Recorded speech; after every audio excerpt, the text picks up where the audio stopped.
Everyone has a way of understanding life, whether they realize it or not. This is what is called a worldview, the way that you understand everything that happens. It's like a pair of invisible glasses that help us make sense of the world. So, in this video, we're answering the question, what is a worldview? And why does the Christian one matter? Whether you realize it or not, your worldview shapes everything you believe, everything you do, and everything that you hope for. It shapes how we see reality, how we make decisions, and how we answer life's biggest questions. There are five core questions that every worldview must answer. First, origin. Where did the universe and all life come from? Second, meaning. Does life have a purpose, or is everything random? Third is morality. What is right and wrong, and is it the same for everyone? Fourth is truth. Is there such thing as an absolute truth? A truth that is the same for everyone, that is outside of emotion? Or is all truth just up to the individual? Fifth is destiny. What happens after we die? The way someone answers these questions shapes how they think, how they live, and how they treat others. Imagine a tree growing. These five questions are like the roots. The answers you give are what help the tree stand, grow, and flourish. Now, why does this matter? Because your worldview affects everything. What you believe about reality determines how you handle money, marriage, morals, how you respond to pain, and how you even treat people who disagree with you. Whether you've built your view carefully or just absorbed it from the current culture, you already have a worldview. The question is your worldview consistent?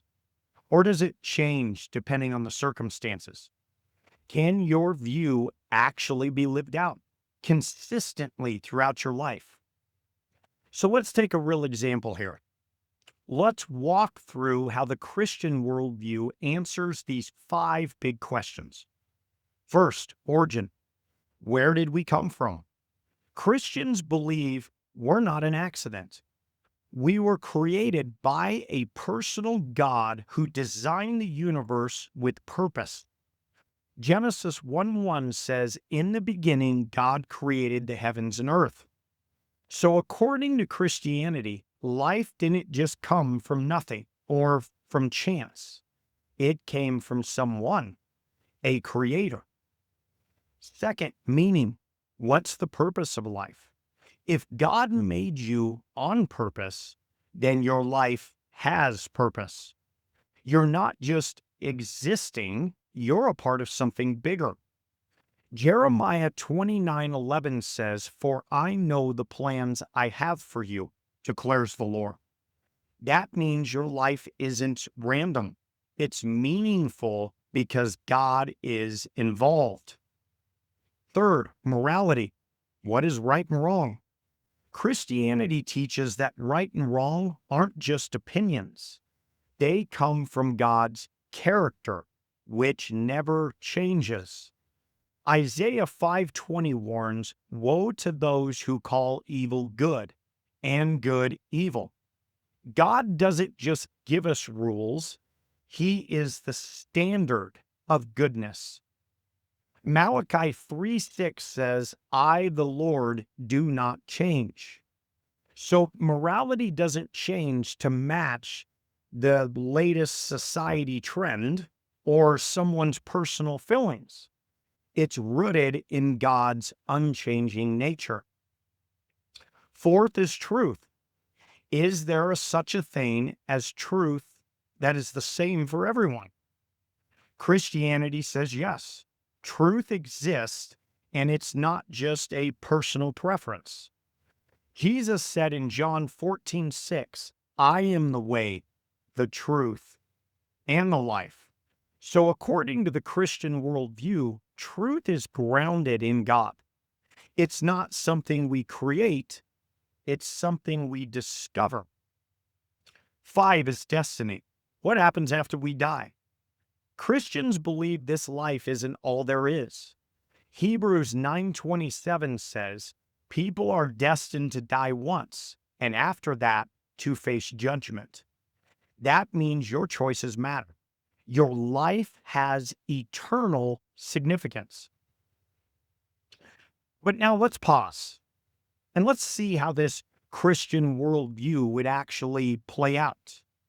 Because your worldview just doesn't stay in your head and float around, it comes out in how you live, especially when life gets real. Money. If we look at money, if your worldview happens to say that life is just survival of the fittest, then money becomes power, and you may feel pressured to get ahead, even if it means stepping on others.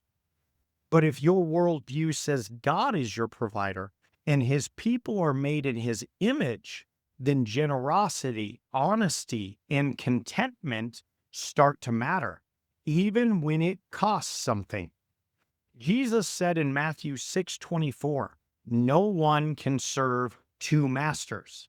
Either you will hate one and love the other, or you will be devoted to the one and despise the other. You cannot serve both God and money. So money isn't the ultimate thing.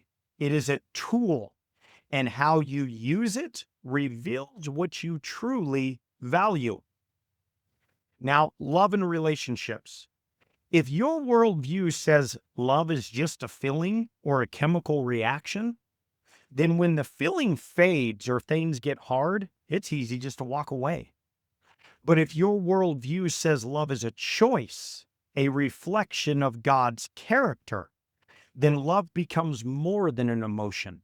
It is a decision to stay, to serve, to forgive, even when it's not easy. That changes how you approach marriage, friendship, even how you treat people who hurt you. Because love in this view isn't just something you fall into, it's something you choose to live out. Jesus said in Luke 6:27 through 28, but to you who are listening, I say, love your enemies, do good to those who hate you, bless those who curse you, pray for those who mistreat you. That is not a suggestion based on emotion. It's a command. And commands can only be followed if love is a choice, not just a feeling. Now, that doesn't mean staying in harmful or abusive situations. Biblical love doesn't ignore injustice or pretend pain doesn't matter. It means we don't repay evil with evil. We can seek justice and still choose to let go of hate. That is a radical, chosen kind of love, and it reflects the heart of God. Right and wrong. How about morality? If right and wrong are just personal opinions, then no one can really say something is evil. It would just be different or unpopular. But if your worldview says there is a real, unchanging standard of good and evil, then you can stand up for justice, even when it is unpopular, because it is rooted in truth, not the current society trend. The Christian worldview says that goodness isn't something we invent. It is something that flows from who God is. Psalm 119:68 says, you are good, and what you do is good. Teach me your decrees. In other words, God doesn't just teach what is right, he is the standard of right. And when we follow his ways, we're not following a trend. We're following an unchanging truth. Now, suffering.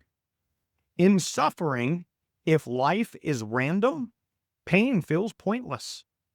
But if you believe there is a God who works through suffering, who meets you in it, you can have hope even when life doesn't make sense. That doesn't make pain easy, but it does mean that it is never wasted. Romans 8:28 says, "And we know that in all things God works for the good of those who love him, who have been called according to his purpose." According to the Christian worldview, God doesn't always remove the pain, but he never wastes it. Even in the hardest moments, he is present, working through it, bringing purpose, building strength, and drawing us closer to him. See, your worldview shows up in every part of life: how you handle temptation, how you deal with failure, what you cling to when everything else falls apart. So the question isn't whether you have a worldview, you already do. The real question is it true? Is it livable? Can it be lived consistently no matter what comes your way? And does it give you a foundation strong enough to stand when life gets messy? Now, does that mean Christians always live out this worldview perfectly? Definitely not. We mess up. We fall short.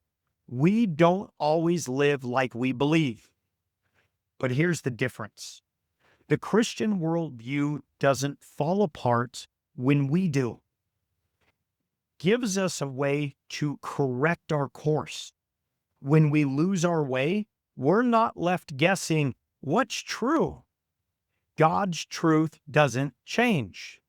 He invites us back to repent, to grow, to keep going. So even when Christians fell, the worldview still holds. It's not built on how well we follow it. It's built on who God is, and he doesn't change. And that's what this channel is all about. Here before the gates, I tackle one big question at a time. Questions about God, the Bible, truth, and the Christian faith. If you want to go deeper in what you believe and why, hit that subscribe button. And then drop me a comment with your biggest questions. I love questions. Then like this video if it helped you think more clearly. And if you know someone who is wrestling with these questions, share this video with them. It might be the conversation they have been waiting for, because the truth can stand up to your toughest questions. And the truth is worth finding before the gates.